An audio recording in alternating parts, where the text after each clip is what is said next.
Hi friends, மீண்டும் பழையபடி அடுப்பையே நோக்கி நம்ம வந்தாச்சு. நான் முன்னாடிலாம் வந்துட்டு தண்ணி போடும்போது சுடுதண்ணி போடும்போது கேஸில் தான் போடுவேன்.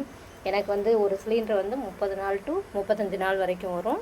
சரி, சிலிண்டர் கிடச்சிட்டு இருக்கிறதுனால சுடுதண்ணி முதற்கொண்டு நான் கேஸில் தான் போட்டுட்ருந்தேன். இப்போ சிலிண்டர் தட்டுப்பட்டதுனால சுடுதண்ணியிலேருந்து சமைக்கிறது வரைக்குமே இப்போ அடுப்பை தான் யூஸ் பண்ணிகிட்ருக்கோம். நம்ம அடுப்பை மறந்துருந்தோம், திரும்ப மீண்டும் நம்ம அடுப்பு தான் நமக்கு கை கொடுக்குது. எவ்வளோ தான் கரண்ட் அடுப்பு இருந்தாலும் கேஸ் இருந்தாலும் அவங்களாம் போயிட்டாங்க. கரண்ட் இல்லாத நேரத்தில் இப்போ 2-3 நாள் கரண்ட்டே இல்லாமல் இருக்குது. அப்போ என்ன பண்ணும், இந்த அடுப்பு தான் நமக்கு கை கொடுக்கும். என்றைக்குமே ஃபஸ்ட்லேருந்து லாஸ்ட் வரைக்கும் கடைசி வரைக்கும் நமக்கு ஹெல்ப் பண்ணுறது, உறுதுணையாக இருக்கிறது எல்லாமே இந்த அடுப்பு மட்டும்தான், விறகடுப்பு மட்டும்தான். அதனால் விறகடுப்பை இப்போ எல்லாருமே மதிக்கிறதுக்கு கற்றுருப்பாங்க. விறகடுப்பு இல்லையா சமைக்கிறதா அப்படின்ற மாதிரி நினச்சிட்டு இருப்பாங்க.